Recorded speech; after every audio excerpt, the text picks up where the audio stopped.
Hello and welcome to a Clutch Mode Pod NBA Draft Update Special. I'm your host David with my co-host Alex. So let's get you up to date on all the biggest NBA draft news that's been happening to get you ready for tonight's NBA Round 1 draft tonight on ESPN and ABC at 8 p.m. sharp. The biggest trade this week actually happened late last night when Giannis Antetokounmpo was traded to the Miami Heat along with Bobby Portis in a huge blockbuster trade. In return, Miami sent 4 players: Tyler Hero, Kel'el Ware, Jaime Jaquez That's a tough Jr., one. and Kasparas Jakusionis. No, that's tough. I apologize if I butchered anyone's names. In addition to 3 first-round picks, including the 13th overall, 1 pick swap, and a second-rounder to Milwaukee. There was also a large 3-team trade which included Minnesota sending Julius Randle and the number 28 pick in the draft to the Brooklyn Nets, and a trade that sent Nick Claxton to the Chicago Bulls. Minnesota acquired Brooklyn's number 33 pick for Randle and number 28. Soon after, the Wolves signed Ayo Dosunmu, to a new 5-year, $112 million contract extension. As a reminder, let's take a look at the revised draft order for tonight.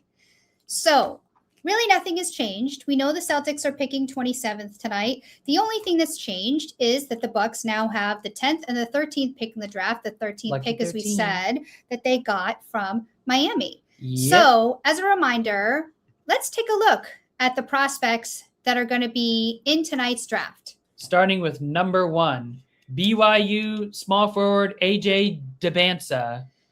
Debinsa is the most natural franchise player swing in this class. He averaged 25.5 points, 6.8 rebounds, and 3.7 assists. His biggest strength is his ability to manufacture offense when the initial action breaks down. He has the size to shoot over defenders, the burst to attack them, and the physical profile teams generally want for a primary scoring wing. All right. Darren Peterson, point guard, shooting guard out of Kansas. Peterson is arguably the most polished perimeter shot creator in the class. At 6'6", he averaged 20.2 points and 4.2 rebounds, with the size to play either guard and the ability to score off the dribble, off movement, and through contact. Number 3, power forward / center from Duke, Cam Boozer. Boozer may be the safest prospect in the class. He produced 22.5 points, 10.2 rebounds, and 4.1 assists while shooting 55.6% from the field, which ends up combining elite production and exceptional decision-making. And Caleb Wilson, a power forward center out of North Carolina. Tar Heel. Yeah, Wilson represents the highest athletic upside bet among the top 4. He averaged 19.8 points, 9.4 rebounds, and 2.7 assists while shooting 57.8%, despite only playing 24 games because of hand injuries.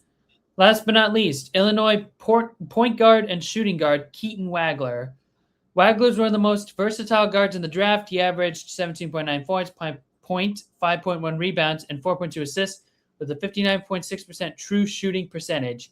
He offers a valuable combination of size, shooting, and playmaking to whatever team he may be drafted to. So, Boston is currently sitting with about $23.2 million in cap space available.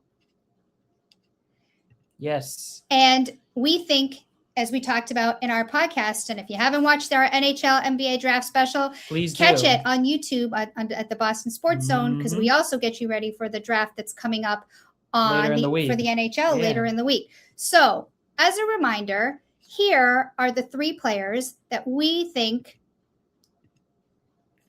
will fit well with the Celtics. That the Celtics should target in the draft tonight. Number 1, Arkansas point guard and shooting guard Malik Thomas.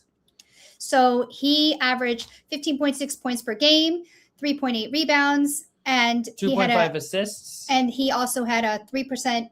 41.6% 3-point percentage. Okay. After opting to stay in the draft rather than return to the Razorbacks, Thomas had a positive pre-draft process, and he conducted a wide range of workouts, giving himself a variety of landing spots in the back half of the first round. His size, scoring ability, and improving defense have stood out in workout settings and helped him solidify his status in the first. He is a tough shot maker, an instant offense type bucket getter, major pull-up threat, was 49% from three-point range off the dribble, but also a constant threat spotting up on the move. Yeah. All right. How about Isaiah Evans? Yes, a Duke shooting guard. He has 15 points per game, 3.2 rebounds, 1.2 assists, and a 36.1% three-point percentage. All right. Evans went from almost strictly a pure catch and shoot three-point specialist at Duke during his freshman year to a legit number 2 scoring option on the number 1 overall seed in college basketball. Evans almost doubled the amount of three-pointers he took from this year to last and still knocked them down at a 36% clip. He moves well without the ball, not just cutting and coming off screens, but also as a screener with a knack for ghosting separation. What about Koa Pete? Yeah, last but not least, Koa Pete, an Arizona power forward. 14.1 points per game, 5.6 rebounds, 2.6 assists, and a 35% three-point percentage. So he is a strong NBA-ready body with physicality, willingness, and ability to play through contact, and a wealth of competitive intangibles. He puts pressure on the rim, is a straight-line driver off short rolls, excellent finisher who converts 67% at the rim, and is now quick off his feet athletically. I'm going to say that 10 times fast. Good basketball instincts allow him to be a passer and a front court playmaker. And, just in case those picks aren't available, I'm still going to keep getting on the Henry Visar train, a center out of UNC. Go Tar Heels. Yep. So I think that he would be a good choice for the Celtics to target if in case they can't get any of the 3 picks that we mentioned. Yeah, like a last resort. So what can you tell us about Henry? Henry, excusez-moi. He's a... Oh, Alexa, stop. Sorry. She's very sensitive. Technology. Am I right? Yeah. Yep. Anyway, Visar has 17.0 points per game, 8.7 rebounds, 2.1 assists, and a 42.6 three-point percentage. He's an agile big with real shooting touch, connective playmaking, and baseline skills with the ability to set screens and catch lobs. He also offers rim protection and is a locked-in defender.